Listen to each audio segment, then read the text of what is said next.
ఉన్న బంగారాన్ని విడిపించి ఆ రోజు ఆన్లైన్ రేటుకే మేము కొంటాం. Sharma gold company.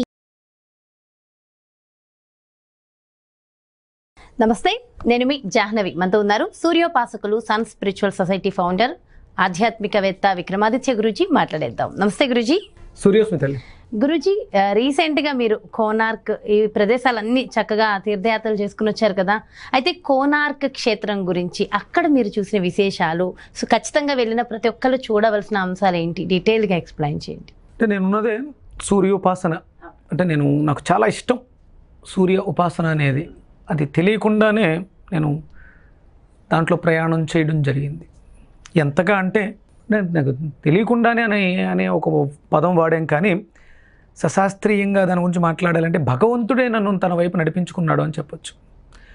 నేను పుట్టింది తూర్పుగోదావరి జిల్లాలో గొల్లల మావిడాడ అని ఎందుకు ప్రశస్తంగా చెప్తున్నానంటే, ఆంధ్రప్రదేశ్లో అత్యంత ఎత్తైన గోపురం కలిగినటువంటి దేవాలయం శ్రీరాముడి దేవాలయం, రామాలయం. మీకు 12 అంతస్తుల దేవాలయం ఉంటుంది. ఇంచుమించు సుమారు ఒక 90 అడుగులు ఉంటుంది ఎత్తు. అంటే ఆంధ్రప్రదేశ్లో, అంటే మనం యావత్ భారతదేశంలో పోల్చుకుంటే ఎత్తైన దేవాలయాలు 130 అడుగులు 150 అడుగులు ఉన్నవి కూడా ఉన్నాయి. కానీ ఆంధ్రప్రదేశ్లో అత్యంత ఎత్తు కలిగినటువంటి పురాతన దేవాలయం రామాలయం. అక్కడే మనకి సూర్యనారాయణమూర్తి దేవాలయం ఉంటుంది. మనం విశేషంగా సూర్యనారాయణమూర్తి దేవాలయాల్లో అరసవెల్లి, కోనార్క్, అరసవెల్లి, గొల్లల మావిడాడ, ఈ 3 బ్రహ్మ విష్ణు శివాత్మకం. అక్కడ కూడా సూర్యనారాయణమూర్తి దేవాలయం మీరు పుట్టిన ప్రదేశం. అంటే నేను ఆ ఊర్లో పుట్టడానికి పుణ్యం చేసుకుని ఉంటాను. నేను పుట్టిన ఊర్లో సూర్యనారాయణమూర్తి దేవాలయం కాదు, ఆ ఊర్లో సూర్యనారాయణమూర్తి దేవాలయం ఉండడం. సూర్యోపాసకులుగా మీరు ఇంకా సూర్యుని, అంటే నిజం చెప్పాలంటే అంతకు ముందనలా ఒకటి ఈ మధ్యకాలంలో సూర్యోపాసన, సూర్యుని మహత్యం ఇవంతా పెరుగుతున్నాయంటే నేనైతే మొదటిగా విన్నది మీ నోటి నుంచే. అంటే ఎక్కువగా విపరీతంగా, అంటే ప్రవచనాల్లో చిన్న చిన్నగా విన్నది వేరు, విపరీతంగా వింటున్నది అయితే మీ ద్వారానే గురువు గారు. ఎందుకంటే అందుకే మీరు అంటే సూర్యునికి అత్యంత భక్తులు, అత్యంత ప్రీతిపరులు అన్నట్టుగా మా భావన కలిగేస్తుంది మా అందరికీ కూడా. యావత్ భారతదేశంలోను యావత్ ప్రపంచంలోనూ తెలుగు వాళ్ళలో గర్వంగా నేను ఫీల్ అవుతానమ్మా, తెలుగు వాడినని. సూర్యోపాసన సన్ స్పిరిచువల్ సొసైటీ అనే మీరు ఇంట్రొడ్యూస్లో చెప్తూ ఉంటారు. Sun spiritual society founder Vikramaditya అని. ఈ విక్రమాదిత్య అనే పేరు కానీ, సన్ స్పిరిచువల్ సొసైటీ కానీ, ఇవి అనుకుంటే వచ్చేవి కాదు, భగవంతుడు ఇచ్చినవి. నేను గొల్లల మావిడాడలో జన్మ తీసుకోవడం కానీ, నా దాంట్లో జరిగిన ప్రతిదీ కూడా నన్ను దాని వైపు నడిపించడానికి జరిగినటువంటి కార్యాలు. ఏంటి, నేను ఇందులోకి రావడానికి ప్రధానమైనటువంటి కారణాలు చాలా ఉన్నాయి. మీకు ఆశ్చర్యం అనిపిస్తుంది. నేను రాముల వారి దేవాలయం గొల్లల మావిడాడలో దాని గురించి మాట్లాడా. నాకు కొంచెం ఊహ తెలిసిన తర్వాత ఆదివారం పుష్యమీ నక్షత్రం వచ్చిన రోజు తెల్ల జిల్లేడు సమిదని సంపాదిస్తే మంచిది. పుష్య అర్కయోగం అంటాం. అర్కుడు అంటే సూర్యనారాయణమూర్తి. మనకి కోనార్క్ మీకు ఆ విశేషాలు కూడా చెప్పేస్తాను. అక్కడ విపరీతంగా తెల్ల జిల్లేడు చెట్లు ఎక్కువ ఉన్నాయి కోనార్క్లో. అంటే కోణము అంటే మనకి బిందు త్రికోణం, కోణ అర్కుడు అంటే భాస్కరుడు. అంటే జియోమెట్రికల్ మీకు ఆ సింబాలిక్ ఎనర్జీస్ అక్కడ చాలా ఎక్కువగా ఉన్నాయి. ఇది ప్రధానంగా తీసుకుంటాను. ఇక నేను ఆ అర్క సమితిని సంపాదించాను ఫస్ట్ టైం నాకు తెలిసి చిన్నప్పుడే 1996 ఆ ప్రాంతంలో 1990 గుర్తు పెట్టుకున్నారు చూడండి. అంటే అవి జరిగినవి అప్పుడు యాదృచ్ఛికంగా జరిగింది, పెద్దగా నాకు తెలియదు. 96లో ఇది జరిగింది. నేను ఒక సమితిని సంపాదించాను. తర్వాత నాకు 97లో మ్యారేజ్ అయింది. నేను విజయవాడ వెళ్ళడం జరిగింది అత్తారింటికి. అక్కడ దుర్గగుడి దేవాలయం కింద శిల్పులు ఉంటారు కదా, ఈ సంపాదించినటువంటి అర్క సమితిని పట్టుకెళ్ళి తెల్ల జిల్లేడుతో గణపతిని చెక్కించారు అనేది శాస్త్రం. మామూలుగా 15 సంవత్సరాలు వయసు దాటిన తర్వాత ఆ వృక్షమే వేరే గణపతిగా మారిపోతుంది. తెల్ల జిల్లేడు 15 సంవత్సరాల వయసు దాటితే దాని మొత్తం రూపం అంతా కూడా గణపతిగా మారిపోద్ది. అది శాస్త్రం చెప్తుంది. అది పట్టుకెళ్ళి వాళ్ళకి ఇచ్చాను. నేను నాకు ఒక గణపతి విగ్రహం చెక్కివ్వండి అని ఒక ఇంత సైజు మొక్కిచ్చాను. ఆయన ఏదో 15 రోజులు 20 రోజులు టైం పడుద్ది అన్నాడు. అప్పుడు వెళ్ళా. ఆయన శుభ్రంగా దాన్ని, అంటే వాళ్ళు శిల్పులు, ఆగమశాస్త్రం తెలిసిన వాళ్ళు, ఆ ప్రావీణ్యం ఉన్నవాళ్ళు, నాకు ఒక పొట్లం కట్టినటువంటిది ఇచ్చారు. ఓపెన్ చేసి చూస్తే ఒక మూర్తి. ఏమంటే నేను అడిగింది గణపతి కదా అని అడిగా. ఏమంటే మీరు గణపతిని అడిగారు, గణపతిని చెక్కారంటే ఆ బొజ్జ ఇవన్నీ రావాలంటే లా ఉండాలి, మీరు ఇచ్చింది సన్నగా ఉంది, కట్ చేస్తూ చేస్తూ పోగా ఇది మిగిలింది, దీంట్లో ఇదే వచ్చింది. ఆ వచ్చింది ఏంటి? ఇలా నమస్కారం చేస్తున్నటువంటి హనుమంతుల వారు ఉంది నా దగ్గర. ఇంకా అది 96 అంటే ఉందా అంటే ఆయన వచ్చారు, నేను తెచ్చుకున్నదిగా ఆయన వచ్చారు కాబట్టి ఉంటారు, ఎక్కడికి వెళ్ళరు ఆయన. అంటే ఇదెందుకు చెప్తున్నాను అంటే నాకు ఎంత ఇష్టమో అని నాకు ఇష్టం అని చెప్తున్నాను కదా, ఆయనకి సూర్యుడు అంటే చాలా ఇష్టం. ఎంత అంటే ఆయనని ఒక పండులా తినేద్దాం అనుకున్నంత ఇష్టం. ట్రై చేశాడు ఆయన. అంటే మామూలుగా అయితే ఎండాకాలం మే నెలలో వెళ్తేనే మనం బయటికి వెళ్తేనే కాలిపోతాం, అలాంటిది ఆయన దగ్గరికి వెళ్ళి ఆయన చేతితో పట్టేసుకుని నోట్లో పెట్టేసుకుంటే నోరు కాలిందంట. అంటే ఆయనకి అంత ఇష్టము అని చెప్పడానికి, ఆయన ఎంత ఇష్టపడకపోతే తన తీక్షణతను తగ్గించుకుని ఒక పండులా కనిపించాడు ఆయనకి. అంటే పండులా కనిపించాడు అని చెప్పడానికి ఆయన ఒక చిన్నపిల్లవాడు, కింద నుంచి పైకి ఎగరడానికి ఆయన చిన్నపిల్లవాడు కాదు కదా. ఎంతో శాస్త్ర ప్రావీణ్యం, ఎంతో అద్భుతమైనటువంటి జ్ఞానం ఉండాలిగా. ఎగరటం అనే ఒక విద్య తెలిసి ఉండాలంటే ఆయన సర్వ విద్యా పారంగుతుడు. అప్పటికి చిన్నపిల్లవాడు కాదు, మింగే తినే అంత ఇష్టం. ఆయన రూపం నా దగ్గరికి వచ్చింది, నన్ను ఇలా మార్చడానికి. ఇలాంటి సంఘటనలు ఇంకా ఎన్నో జరిగినాయి. ఓకే, సో అందులో భాగంగా కోనార్క్ ఇక మేము కోనార్క్ గురించి మాట్లాడుకుంటే, సూర్యోపాసన ఎవరైతే సూర్యోపాసన చేద్దాం అనుకుంటున్నారో, ఎవరో అయితే చేద్దాం అనుకుంటాం కాదు, సూర్యుడితో అనుసంధానమై జీవితాన్ని గడుపుతున్నాము. మనం అందరం కూడా సూర్యోదయ సూర్యాస్తమయాలతోటే జీవితాన్ని గడుపుతున్నాం.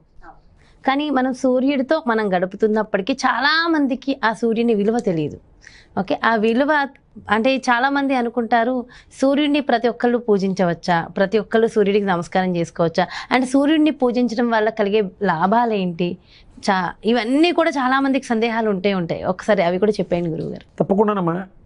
ఆయన మనం అజ్ఞానంతో ఒడియాలు వేసిన ఎండబెట్టి డబ్బాలో దాచుకోవడానికి ఇస్తాడు, జ్ఞానంతో అర్ఘ్యం ఇచ్చి నమస్కారం చేసిన జ్ఞానాన్ని ఇస్తాడు. ఆయన అంటే కేవలం ఎలా అంటే బట్టలు ఆరబెట్టుకోవడానికి, ఒడియాలు ఎండబెట్టుకోవడానికి మాత్రమే చాలా ఎక్కువగా వాడుతున్నాం ఆయన. అంతవరకే మనకి తెలిసిన పరిమితి. అంటే పూర్వం, అంటే మన దౌర్భాగ్యం ఏంటంటే 1940s ఈస్ట్ ఇండియా కంపెనీ భారతదేశానికి రావడానికి ముందు భారతీయులందరూ కూడా సూర్యోపాసన. అంటే అసలు భారతీయత అంటే, భారత అంటే ఏంటి? భా అంటే కాంతి, రత అంటే మక్కువ కలిగి ఉండటం. భారత అంటే కాంతి మీద మక్కువ కలిగిన వాళ్ళు ఈలు భారతీయులు. మన హిందువులు అందరం కూడా, భారతదేశంలో పుట్టిన వాళ్ళం అందరం కూడా కాంతి మీద మక్కువ కలిగిన వాళ్ళు. అంటే మనం అందరం కూడా సూర్యుడితో అనుసంధానమై ఉన్నాం. ఇక మీరు చెయ్యొచ్చా చేయకూడదా అన్నారు. మీకు లలితా సహస్రనామం, లలిత రహస్య సహస్రనామంలో బిందు, ఇది ఆవిడ బిందు మధ్యలో ఉంటారు, బిందు మధ్యస్థ, అవును అక్కడ ఉంటుంది భగమారిగా. భగ అంటే సూర్యుడు, మళ్ళీ అంటే సూర్యమండలంలో ఆవిడ మధ్యలో ఉండేటువంటి కాంతి అమ్మవారు. మనం లలితాదేవిని ఆరాధిస్తున్నాంగా, ఆవిడ ఎక్కడ చూడమంది మనల్ని? సూర్యమండలంలో మధ్యన చూడమంది. సూర్యమండల మధ్యస్థ భగమాలిని, ఆవిడ సూర్యమండలంలో మధ్యన ఉంటుంది. అంటే మనం ఏ దేవీ దేవత ఉపాసకులమైనా ఆ దేవీ దేవతలందరినీ కూడా ఎక్కడ చూడాలి? సూర్యమండలంలో చూడాలి. నేను అడుగుతానమ్మా, అంటే ఇప్పుడు హేతువాదులు వీళ్ళందరూ ఉన్నారు, శివుడు కనిపిస్తాడా? ఇది శివలింగం. మనకి ఇష్టమైనటువంటి దేవీ దేవతలు చాలామంది ఉన్న, విష్ణుమూర్తి, ఇవన్నీ రూపాలు. ఎవరు అంటే ఇది శివుడి రూపం, ఇది విష్ణుమూర్తి రూపం, ఇది పార్వతి రూపం మాట్లాడతాం కానీ ముక్కోటి దేవతలు. అలా ఇది ఆయనే, ఇది ఆయన రూపం కాదు, ఇది సూర్యుడే. ఇక అక్కడ కనిపిస్తున్న సూర్యుడిని మనం ఆరాధించడానికి ఒక మూర్తి రూపంలో 7 గుర్రాలని ఒక రథం మీద అనిరుద్ధుడిని కూర్చోబెట్టుకున్నటువంటి వస్తున్న వాడిని ఒక మూర్తిగా పెట్టుకుంటాం. ఇది ఎవరు అంటే ఈ విగ్రహం ఆయనది, ఆయన కనిపిస్తున్నాడు ఎదురుకుండా. కానీ ఇక్కడ మనం శివలింగాన్ని శివుడు అని చూపిస్తాం. ఈయనే, ఇది శివుడిది, శివలింగం మాత్రమే. మనం ఆయన దర్శించాలంటే ఈ దృష్టి సరిపోదు, ఈ తపశ్శక్తి సరిపోదు. కానీ ఈయన దర్శించాలంటే తపస్సు చెయ్యక్కర్లేదు, ఘోరమైనటువంటి యజ్ఞాలు చెయ్యక్కర్లేదు. సూర్యోదయానికి పూర్వమే నిద్రలేస్తే కనిపిస్తాడు. అంటే ఆయన ఆ పరమేశ్వరుడే మన కోసం ఆ ముక్కంటి, ఆ త్రినేత్రాధారుడైనటువంటి శివుడు, పరమేశ్వరుడు గోళాకార రూపంలో దర్శనమిచ్చేస్తున్నాడు ఇక్కడ మనకి. ఆయన ఇదే చెప్తున్నారు, నన్ను మీరు దర్శించాలనుకుంటే ఒక్కసారి తీక్షణంగా ఉదయకాల సూర్యుని దర్శిస్తే అందులోనే గణపతి ఉన్నాడు. ఆయన గణాలకి అధిపతి, గణపతి సూర్యుడే గణాలకి అధిపతి. గణపతి కూడా ఆయనే, విష్ణుమూర్తి ఆయనే, సుబ్రహ్మణ్యేశ్వరుడు ఆయనే, బ్రహ్మ ఆయనే. ఎవరు పూజిస్తారు, ఎవరు పూజించరు అంటే యక్షులు, గంధర్వులు, రాక్షసులు, కిన్నెరులు, కింపురుషులు, 84 లక్షల జీవరాశి మొత్తం ఆయన రాక కోసం ఎదురు చూస్తూనే ఉంటుంది. స్త్రీ పురుష భేదాలు శరీరాలకి మాత్రమే, ఆత్మలకి కాదు. ఆత్మతత్వానికి ఆడదా మగదా ఎలా చెప్తావు? దానికి ఏ తత్వం లేదు. ఆత్మతత్వమే సూర్యుడు. మళ్ళీ ఆత్మకారకుడు. మీరు జ్యోతిష్ శాస్త్రంలో ఆత్మ ఎవరు అంటే, ఆత్మకారకుడు ఎవరంటే సూర్యుడే చెప్తారు. అయితే ఒక చిన్న ప్రశ్న గురువు గారు, ప్రతిరోజు ఉదయమే లేచి సూర్య భగవానుడికి నమస్కారం పెట్టుకోవాలి, చాలా మంచిది అని చెప్తూ ఉంటారు, ప్రతిరోజు పెట్టుకుంటాం. స్త్రీలు పీరియడ్స్ సమయంలో సూర్యుడికి నమస్కారం చేయవచ్చా, చేయకూడదా? అమ్మా, ఇప్పుడు పీరియడ్స్ వచ్చినాయి, ఋతుక్రమం అది జరుగుతుంది, మీరు ఎండలోకి వెళ్తూ మానేస్తారా? నమస్కారం అనేది సంస్కారం. మనకి ఆయన మేలు చేస్తున్నాడు, మేలు చేసేవాడికి నమస్కరించడం అనేది మన సంస్కారం. అప్పుడు ఎవరో వచ్చారు ఇంటికి అతిథి, అంటే మనం తాకం, స్పర్శించం, ఆయన వస్తే నమస్కారం చేయిస్తాం, ఏదో చేస్తాం. అది పొరపాటున జరగవచ్చు, ఆయనకు తెలియదు మీరు పీరియడ్లో ఉన్నారని. ఆయన వచ్చారు, తలుపు తీశారు, మీరే గబుక్కుని ఏం చేస్తారు? ఏమీ చేయరు, కొంచెం దూరంగా ఉంటారు. ఏమండి నేను కొంచెం అశౌచంలో ఉన్నాను, ఆ అశౌచంలో ఉన్నాను అనే సంకల్పం మనసులో ఉంటే సరిపోతుంది. ఇక నమస్కారం ఎందుకు చేయాలి? కనిపించిన వెంటనే నేను నమస్కారం చేయకూడదు అంటే చేతులు పెట్టి చేస్తేనే నమస్కారమా? మనస్ఫూర్తిగా వచ్చేస్తుంది, అది దానికి ఇబ్బంది ఏమీ లేదు. అంటే పని కట్టుకుని మనం అంటే నిత్యం చేసే కర్మల్లో దీపారాధన ఇవి ఉన్నాయి కదా, సంధ్యావందనాలు, వీటిని చేయకూడదు. ఆ 3 రోజులు మీరు అసలు ఒరిజినల్గా దానికి స్నానమే నిషిద్ధం, మీరు స్నానం కూడా చేయకూడదు. 3వ రోజు అయిన తర్వాత స్నానం ఆచరిస్తారు. అందుకని అంటే మలినంగా ఉంటారు, మానసికంగా కాదు శారీరకంగా మలినంగా ఉంటారు, స్నానం కూడా చేయలేదు కాబట్టి. అప్పుడు కొన్ని పనులు చేయడం వల్ల మీ మానసిక స్థితి, మీ మనసు మీద ప్రభావం 21 రోజుకి జరిగేటువంటి పీరియడ్లో మీ మానసిక స్థితి బాగోదు. కాబట్టి ఆ పలకరింపుల్లో ఏమైనా ఇబ్బందులు వస్తాయేమో. అలాగే మీరు దేన్నైనా ముట్టుకుంటే దాంట్లో మీ మనసు యొక్క శక్తి వెళ్ళి అవతల వాళ్ళు తిన్న వాళ్ళకి ఇబ్బంది అవుతుందేమో అని స్త్రీలను పక్కన పెట్టడం జరిగింది తప్ప ఇది వేరే ఉద్దేశంతో అయితే కాదు, వేరే ఉద్దేశంతో నమస్కారం చేయకూడదు అని కూడా కాదు. అదే ఆ సమయంలో వచ్చే చిన్న చిన్న పెయిన్స్, ఇరిటేటింగ్ చాలా ప్రాబ్లమ్స్ ఉంటాయి, మానసిక స్థితి బాగుంటుంది. అప్పుడు కొంచెం ఇరిటేషన్, కొంచెం మీకు రెస్ట్ ఇవ్వాలని పక్కన కూర్చోమన్నారు తప్ప వేరే ఉద్దేశంతో అయితే కాదు. ఇది అందరూ నమస్కారం చేయటం సంస్కారం, కృతజ్ఞత. ఏదో చిన్న గిఫ్ట్ ఇస్తే, చాక్లెట్ ఇస్తే థ్యాంక్స్ అంటాం, ఇంకోటి ఏది ఇస్తే థ్యాంక్స్ అంటాం. అసలు జీవితాన్నే ఇచ్చింది ఆయన అన్నప్పుడు ఎన్ని థ్యాంక్స్లు చెప్పాలి? ఉదయం చెప్పాలి, మధ్యాహ్నం చెప్పాలి, సాయంత్రం చెప్పాలి. సూర్యోదయానికి పూర్వం చెప్పాలి, సూర్యోదయం తర్వాత చెప్పాలి, మధ్యాహ్నం చెప్పాలి, సాయంత్రం సూర్యాస్తమయానికి ముందు చెప్పాలి, సూర్యాస్తమయం తర్వాత చెప్పాలి. దీన్నే మనకి ముస్లిం సోదరులు నమాజ్లా చేస్తారు. వాళ్ళు చేసేది కూడా సుభాన్, ఉదయం వచ్చేవాడే అల్లాగా చూసుకుంటారు. వాళ్ళు చేసేది కూడా 5 సార్లు నమాజు, సంధ్యావందనం. అది కాబట్టి సూర్య భగవానుడికి ఎప్పుడైనా ఎవరైనా సరే నమస్కారం చేసుకోవడం మరింత, ఎప్పుడైనా ఎవరైనా కాదు, జన్మ తీసుకున్న ప్రతి ఒక్కళ్ళు నమస్కారం చేసి తీరాల్సిందే. అది సంస్కారం, అదా చేస్తేనే జీవితంలో అభ్యున్నతి. నేను నమ్మను, నేను దేవుడికి దండం పెట్టను, నష్టం ఏం లేదు. నష్టపోయేది ఎవరు పెట్టరు, వాళ్ళే. అంతే. అంటే నమ్మితే బాగుంటారు, నమ్మకపోతే 100% చెడిపోతారు. ఇది శాస్త్రం. ఆయనకి ఏమీ ఉండదు, ఆయన రాకపోకల్లో ఎలాంటి మార్పులు ఉండవు. జ్ఞానవంతులయ్యి ఇది చెయ్యాలి. అందులోనే మస్ట్ అండ్ షుడ్గా. ఇది శాపం అనుకుంటారో, తిడుతున్నాను అనుకుంటారో, నన్ను తిట్టుకున్నా పర్వాలేదు. ఆదివారం తెలిసి మధ్య మాంస మైథునాలు అంటే భార్యతో సంగమించడం కానీ, మద్యాన్ని స్వీకరించడం కానీ, మాంసాన్ని ఆహారంగా భుజించడం కానీ పాపము.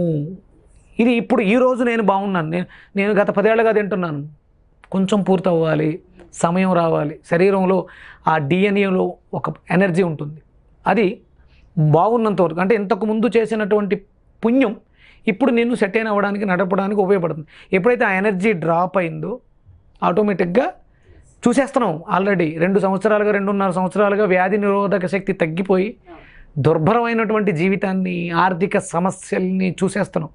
ఇప్పుడు మొన్న సమ్మర్ చూశారుగా, హైదరాబాద్లో వాటర్ ఎద్దడి ఇంతకుముందు ఎప్పుడైనా ఉందా? ఎందుకు వచ్చింది? మనం ప్రకృతిని పాడు చేస్తున్నాం, బయటని పాడు చేస్తున్నాం, లోపలిని పాడు చేస్తున్నాం. ఇంతకుముందు ఇన్ని అనారోగ్య సమస్యలు ఉన్నాయా? ఇప్పుడు ఎందుకు వస్తున్నాయి? ఇది దయచేసి ఒక బ్రదర్గా, ఒక కుటుంబ సభ్యుడిగా చెప్తున్నాను, ఆదివార నియమాలు పాటించాలి. సూర్యోదయానికి పూర్వమే నిద్ర లేవాలి, చేతులు 2 జోడించి నమస్కార ప్రియో భాస్కర, ఇంకేమక్కర్లా, చేతులు పెట్టి నమస్కరించి, మీకు ఏమీ చేయాల్సిన అవసరం లేదు. ఒకవేళ ఇంకొంచెం చేయగా, చేతిలో నీళ్ళు వేసుకుని అర్ఘ్యం ఇస్తే సూపర్, ఆయన అద్భుతమైనటువంటి ఆశీర్వాదాన్ని ఇచ్చేస్తాడు. విష్ణువుడు అలంకార ప్రియుడు, తులసి దళాలతో మీరు ఇస్తే, ఆ పరమేశ్వరుడేమో అభిషేక ప్రియుడు, ఈయన నమస్కార ప్రియుడు. కొన్ని నీళ్ళు అలా చేతులు పోసుకుని అలా ఇచ్చేస్తే ఎక్కడికో వేశారు. ఏంటి లాభం అన్నారు కదా. ఒక 3 ఏళ్ల క్రితం విక్రమాదిత్య ఎవరమ్మా, ఎవరు, ఒక టీవీ లేకపోతే ఒక సినిమా ఆర్టిస్ట్, ఈరోజు సన్ స్పిరిచువల్ సొసైటీ ఫౌండర్, ఎంతో మందికి ప్రేరణ కల్పిస్తున్న ఒక శక్తి, ఒక వెజిటబుల్ థెరపిస్ట్. ఇదంతా ఎక్కడి నుంచి వస్తుందంటే ఆయన నుంచి వస్తుంది. మనకి ఏమీ తెలియక్కర్లేదమ్మా, నాకు ఏమీ తెలియక్కర్లేదు, నాకు మంత్రాలు ఏమీ తెలియదు. నాకు తెలిసిందల్లా ఆదిత్య హృదయం ఒక్కటే. నేను ఈ ఉపాసన మొదలు పెడుతులోకి ఏమీ తెలియదు. ఆయన కాళ్ళు పట్టుకున్నాను. ఈరోజు నా దగ్గర అద్భుతమైనటువంటి సూర్య సంబంధించినటువంటి శాస్త్రం మొత్తం ఉంది. సన్ వర్షిప్ యాన్సెంట్ ఇండియన్స్, సూర్య సిద్ధాంతం, ఎన్ని గ్రంథాలు ఉన్నాయో సూర్యుడి మీద. ఇవన్నీ కూడా మరుగున పరిచేసాడు. ఎందుకు అంటే భారతీయ విజ్ఞానం చాలా గొప్పది, దీనితో చాలా ఇబ్బంది వస్తుందని మనకి నలంద విశ్వవిద్యాలయం విన్నారు ఎప్పుడైనా? అద్భుతమైనటువంటి శాస్త్రాలు, తాళపత్ర గ్రంథాలు అంటిస్తే వాళ్ళు తగలబెడితే 4 నెలల పాటు ఖాళీ అంటాం. నలంద విశ్వవిద్యాలయంలో సీటు దొరకడం కష్టం. ఒకవేళ మీకు సీటు దొరికి మీరు విజ్ఞానవంతులై బయటకు వస్తే మిమ్మల్ని మించిన వాళ్ళు ఉండరు, అంత జ్ఞానం. అంటే అక్కడ మనిషి బ్రతకటానికి, మనిషిని బ్రతికించటానికి కావాల్సిన విజ్ఞానాన్ని అంతటిని అక్కడ నూరు పోసేస్తారు. ఒక ఆఫ్ఘనిస్తాన్ కంట్రీలో, దుబాయ్ కంట్రీలో ఒక రాజుకి ఒక అనారోగ్యం వచ్చింది. అది ఎవరికి అంతుపట్టట్లేదు, ఎవరు కూడా ఏం చేయలేదు. అక్కడ ఉన్న వాళ్ళు చెప్పారు, నలంద విశ్వవిద్యాలయంలో పర్టికులర్ ఒక ఆయన ఉన్నారు, ఆయన తీసుకురండి, ఆయన ఈ రోగానికి మీకు మందు కల్పించగలరు అని చెప్పేసారు. అంటే వాళ్ళు వేరే ధర్మంలో ఉన్నారు కాబట్టి హిందూ ధర్మానికి సంబంధించి దీన్ని మనం యాక్సెప్ట్ చేస్తామని ఒప్పుకోలేదు. తరకే ఎవరి వల్ల ఏమీ కాక సమయం మించిపోతుందని చెప్పేసి అప్పుడు తీసుకెళ్తే ఆయన మందులు చెప్పారు. ఆయన హిందూ ధర్మాన్ని నేను అనుసరించను అని చెప్పేసి.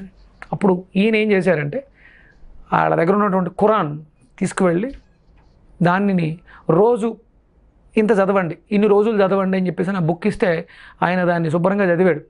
కేవలం ఆ చేతి స్పర్శ, పుస్తకాన్ని పట్టుకోవడంతో, ఆయన పేజీలు తిప్పడంతో, అంటే ఆయన ఒక మందుని తయారు చేసి ఆ ఖురాన్కి చుట్టూ స్ప్రే చేశారు.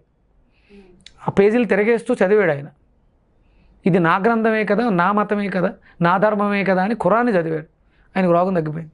ఇంత విజ్ఞానం ఉందా వీళ్ళ దగ్గర? కేవలం స్పర్శతో ఒక పౌడరో, ఒక కెమికల్, ఒక కషాయము పుస్తకంలో పేజీలకి రాస్తే అది ముట్టుకుని చదివిన, చూసిన, అంటే చూస్తుండో కళ్ళలోంచి మందు పనిచేస్తుంది, స్పర్శిస్తే చేతుల ద్వారా వెళ్తుంది. ఆయనకు రోగం 21 రోజుల్లో రోగం తగ్గిపోయింది. గ్రంథం పూర్తయింది, రోగం తగ్గిపోయింది. వెంటనే ఆయన, అంటే ఈ పవర్ అక్కడ ఇచ్చిన ఆ మందుది అనాలా, ఖురాన్ది అనాలా? అంటే ఇప్పుడు ఇంతకు ముందు కూడా ఆయన ఖురాన్ అక్కడే ఉంది, అక్కడే ఉంది. ఆయన ఇంతకుముందు ఎన్నోసార్లు చదివి ఉండొచ్చు. ఇప్పుడు ఏంటంటే ఈయన మందు వాడను అన్నారు కాబట్టి ఆయన ఆ ఖురాన్ని తెప్పించుకుని దాని ఆ పేజీలకి రాసినటువంటి ఔషధ మూలికలు దాని మీద పనిచేసినాయి. సో అంత శక్తి మన భారతదేశంలో ఉంది. ఇది గమనించి ఇమీడియట్గా ఆయన యుద్ధం చేసి ఆ నలంద విశ్వవిద్యాలయాన్ని తగలబెట్టేశారు. అంతే కారణం. ఆయన రోగాన్ని నయం చేశాడు ఆయన, ఆయన చెడు చేయలేదు. సో మంచి చేసిన వాళ్ళకి చెడు అంటే చేయడం. ఎంత తెలివితేటలు ఉన్నాయో వీళ్ళ దగ్గర, ఇంత అద్భుతమైనటువంటి విజ్ఞానం. మీకు కుంఫు, కరాటే, కర్రస్వామి ఇలాంటి విద్యలన్నీ కూడా నేర్పించేస్తారు అక్కడికి వెళితే. రీసెంట్గా మన మోడీ గారు మళ్ళీ నలంద విశ్వవిద్యాలయాన్ని యూనివర్సిటీని ఓపెన్ చేయడం జరిగింది. అంటే మళ్ళీ అంటే ఆ గ్రంథాలు, ఆ అద్భుతమైనటువంటి సంపద మనం కోల్పోయాం కొంత. అంటే ఏది కూడా మన మస్తిష్కంలోంచి వచ్చింది, మళ్ళీ కొంచెం సాధన చేస్తే మళ్ళీ మనం పుస్తకాలు రాయొచ్చు. మళ్ళీ అదంతా తీసుకురావచ్చు. యూనివర్సిటీలో నిక్షిప్తమై ఉంటుంది కాబట్టి మంచి రోజులు వచ్చినాయి.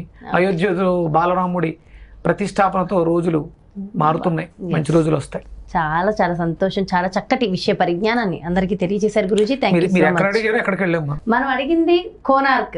ఓకే, మీరు వెళ్ళొచ్చు. కోనార్క్ లో కూడా ఇంకొక విశేషం ఉందమ్మా. మీరు కోనార్క్ విగ్రహం నేల మీద ఆని ఉండేది కాదు, గాల్లో ఉండేది. మనకి 2 చోట్లవి. ఒకటి కోనార్క్లో సూర్యనారాయణమూర్తి మందిరంలో విగ్రహం గాల్లో ఉండేది, సోమనాథేశ్వర్లో శివలింగం కూడా గాల్లోనే ఉండేది. ఇవి రెండిట్లకి అనుసంధానం ఉంది. మనం ఇవి మాట్లాడాలంటే మళ్ళీ ఇంకొక ఎపిసోడ్ చేయాలి. అంటే కోనార్క్ లో గాలిలో ఉంటుందా విగ్రహం? ఇప్పుడు లేదు, తీసేశారు. ఎందుకంటే దానివల్ల ఆ చుట్టుపక్కల వెళ్ళే హెలికాప్టర్స్ ఫ్లైట్స్ని అది ఆపేస్తుంది. అలాగే అక్కడ పోర్టు సముద్రం దగ్గరలో ఉంది కాబట్టి షిప్పులన్నీ కూడా లంగర్లు తెంపుకుని ఇటు వచ్చేస్తున్నాయని చెప్పేసి అని పైన ఒక 2 అంటే గ్రావిటీని కట్ చేశారు. ఆ విగ్రహానికి ఉన్నటువంటి శక్తి అలాంటిది కాబట్టి గ్రావిటీని కట్ చేశారు. మ్యాగ్నెటిక్ ఫోర్స్తో తయారు చేయబడినటువంటి దేవాలయం. అంటే అక్కడ విగ్రహాన్ని తీసేయచ్చు, కానీ అక్కడ ఆ శక్తి ఉంది అని చెప్పడానికి అలా కట్టారు. అక్కడ ఉన్నటువంటి సూర్యశక్తి కోణ ఆర్క్ అంటే ఒక జియోమెట్రికల్ ఎనర్జీ అక్కడ ఏదో ఉంది, ఇది మనం గుర్తుపెట్టుకోవడం కోసం దేవాలయాన్ని అలా నిర్మించారు. మనం అక్కడ సూర్యుడు లేడు కదా అని చెప్పేసి అని వెళ్ళటం మానేయొద్దు, వెళ్ళాలి. నేను అక్కడికి వెళ్ళి నేను అక్కడ ఉన్న సెక్యూరిటీ గార్డెన్ పర్మిషన్ తీసుకుని సూర్య నమస్కారాలు చేశాను. మీకు ఆ వీడియో ఇస్తాను. ఆ స్వామి ఎదురుగుండా ఎంట్రన్స్లో క్లోజ్ చేసేసారు. అక్కడ శక్తి ఉంది. అంటే నేను శక్తి మీదే రీసెర్చ్ చేస్తున్నాను. మనల్ని నడిపించేది శక్తి. మనం ఫుడ్స్ చాలా రకాల ఫుడ్స్ తీస్తాం, ఇవన్నీ ఫైనల్గా ఏమవుతాయి? ఎనర్జీ. ఆ ఎనర్జీయే డైరెక్ట్ కాస్మిక్ ఎనర్జీ అక్కడ ఉంది. కంపల్సరీ హిందువు, భారతీయుడు, భారతదేశంలో పుట్టాం. సూర్యోదయ సూర్యాస్తమయాల్లో జీవనాన్ని గడుపుతున్నాం. ఒడియాలు ఆరబెట్టుకుంటున్నాం, లేకపోతే బట్టలు ఆరబెట్టుకుంటున్నాం, ఏమైనా అనుకోండి. ఒక్కసారైనా సరే కోనార్క్ వెళ్ళి ఆ శిల్ప సౌందర్యాన్ని, ఆ దేవాలయ నిర్మాణాన్ని, అక్కడ ఉన్నటువంటి శక్తితో రీఛార్జ్ అయ్యి ప్రతి ఒక్కళ్ళు రావాలి. కోనార్క్ వెళ్ళాలి, అలాగే సోమనాథ్ వెళ్ళాలి. అంటే ఇంకా నేను చూసిన చాలా ఉన్నాయి, అద్భుతాలే చూశాను. మనం మరిన్ని వీడియోస్లో మాట్లాడుకుంటాం తప్పకుండా. అండ్ ఎంతో చక్కటి విషయ పరిజ్ఞానాన్ని మా అందరికీ తెలియజేశారు Guruji. Thank you so much. నమస్కారం. సూర్యస్మి తల్లి. చూసారు కదండి, ఎంతో నాలెడ్జ్, ఎంతెంతో నాలెడ్జ్. అండ్ కోనార్క్ ఆలయం గురించి అద్భుతమైన విశేషాలు, అలాగే ఎంతో మంచి విషయ పరిజ్ఞానం మనందరికీ తెలియజేశారు కదా. సో డెఫినెట్గా అందరికీ మంచి నాలెడ్జ్, ఇన్ఫర్మేషన్ వచ్చిందని హార్ట్ఫుల్గా కోరుకుంటూ మరో ప్రత్యేకమైన కార్యక్రమంతో మళ్ళీ మీ ముందుకు వచ్చేస్తాను. నమస్కారం.